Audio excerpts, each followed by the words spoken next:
Diceritakan, setelah Raja Sasrabahu mengalahkan Sang Rahwana yang kejam, dan ada seseorang yang menantang bertarung, yang mengaku ia bernama Rama Bergawa, kepada Sang Prabu Sasrabahu, ke kerajaan Sang Gusti Prabu, dan ia mengetahui bahwasanya Sasrabahu telah mengalahkan Sang Rahwana yang kejam, yang mana ia inginkan adalah kematian. Rama Bergawa sangat berambisi untuk mematikan dirinya sendiri.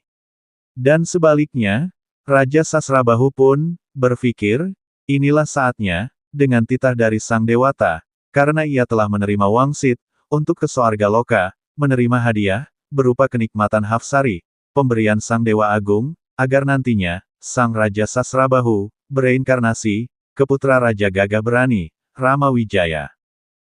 Sumantri juga sangat sakti.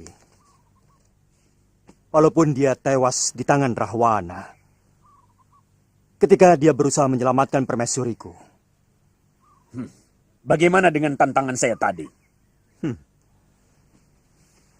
Sebuah pertarungan haruslah memiliki alasan. Alangkah anehnya kalau tanpa sebab dua orang harus bertarung.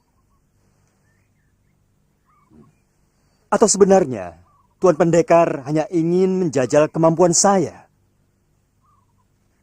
Alangkah congkaknya watak Tuan kalau semua orang harus dijajal kesaktiannya. Saya ingin menjemput kematian. Tapi tentu saja hanya kematian yang pantas untuk para kesatria. Kematian di medan laga. Kematian di ujung gegaman. Itu kenapa saya selalu menantang orang-orang sakti untuk bertarung. Tapi selama ini belum ada pendekar yang bisa membunuh saya. Kenapa Tuan ingin mati sementara banyak orang yang ingin hidup abadi? Semula itulah yang saya dambakan. Tapi ketika saya sudah mendapatkan semua kesaktian itu, timbullah rasa bosan dalam diri saya. Bahkan sampai pada taraf saya membenci hidup saya yang nyaris tidak pernah berubah dari hari ke hari. Tapi kenapa Tuan memilih saya sebagai musuh? Karena Gusti sanggup mengalahkan Rahwana yang terkenal sakti mandraguna. Sang Prabu Sasrabahu menerima pertarungan, duel di medan laga, dengan Rama Bergawa. Rama Bergawa sangat berambisi untuk mati, karena ia telah bosan hidup, tanpa adanya kematian di dalam dirinya. Benar saja si Sang Prabu Sasrabahu, menemuinya, untuk bertarung, dan Sang Raja Sasrabahu juga, ingin menemui ajalnya, yang telah diwangsitkan oleh Sang Dewa Batara. Ketika mulai bertarung, Sang Prabu Sasrabahu melihat para dayang, dan pihak dewa menunggu hasil pertarungan dari langit. Memantau dan siap menyambut Prabu Sasrabahu ke Soarga Loka, hingga ia mengalah dan mengakui akan Rama Bergawa, karena kesaktiannya.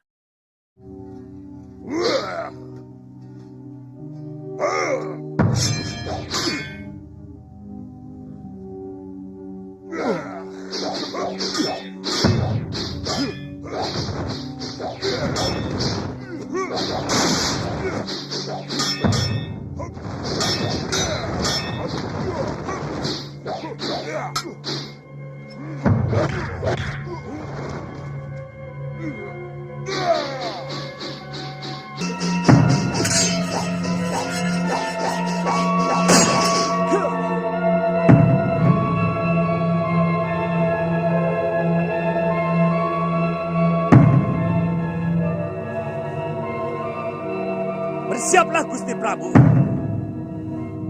Aku siap lahir batin Bergawa.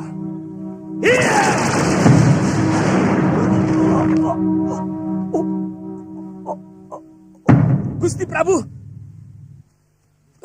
Sang Prabu Sasrabahu sengaja untuk mengalah, dan Sang Prabu Sasrabahu pun hampir sekarat, dan anak buahnya atau pasukannya pun merasa heran, kenapa rajanya itu dikalahkan, padahal ia mampu mengalahkan Sang Rahwana, raja kejam dan jahat, dikalahkan oleh Rama Bergawa. Dan Sang Prabu Sasrabahu ditandu ke kerajaannya, dan terseret di tempat tidur di pangkuan sang istrinya, yang pernah hampir direbut oleh Sang Prabu Rahwana. Istrinya pun menangis, yang melihat suaminya sudah tidak bernyawa lagi. Tapi, aku tidak bisa murka kepada kesatria yang jujur dan pemberani seperti Tuhan. Oh, pergilah Ramaparas.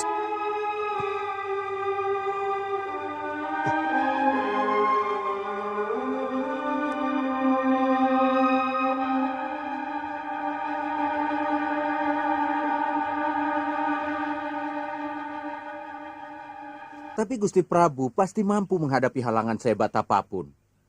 Rahwana yang maha sakti pun bisa dia kalahkan.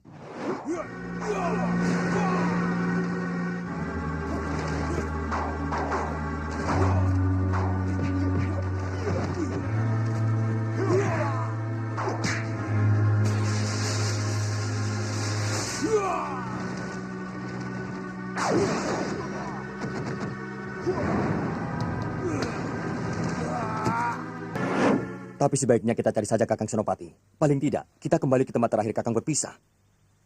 Iya. Satu orang ikut aku. Ya, ayo.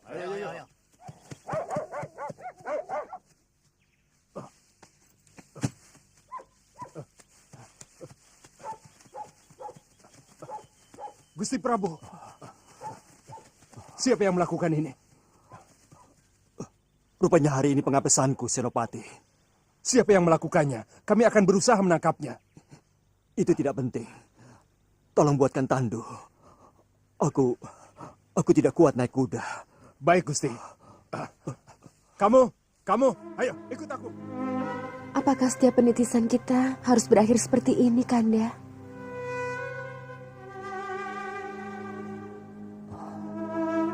Kamu ingin yang menjawab, Wisnu?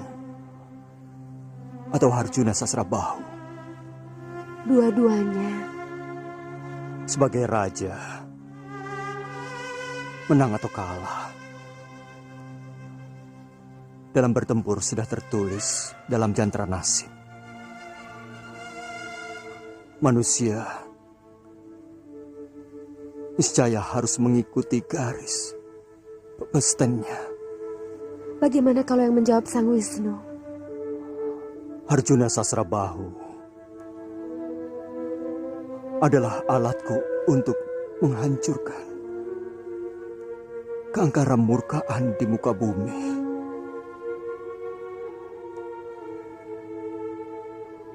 Kita harus segera berpindah ke badan wadak yang lain.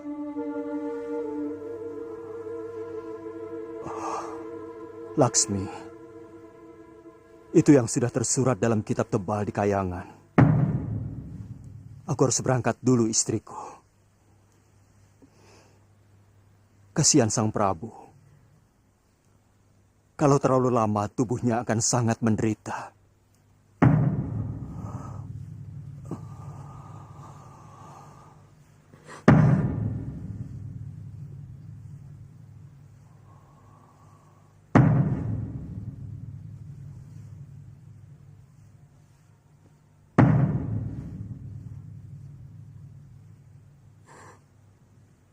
Aku akan menyusulmu dalam upacara Cita Sangskara. Besoknya, Sang Prabu Sasrabahu dimakamkan dengan secara layak. Sang Permaisuri melihat itu dengan kesedihan sudah pasti menyelimuti, serta rakyatnya yang rajanya ia cintai itu telah tiada, dan Sang Permaisuri Dewi Cintawati ingin ikut bersama Sang Raja. Ia melakukan pati obong, mengikuti Sang Raja ke Soarga Loka. Makin hancur hati rakyatnya, karena ditinggalkan Raja Sasrabahu dan permaisurinya, yang mereka cintai, dan akhirnya film pun bersambung.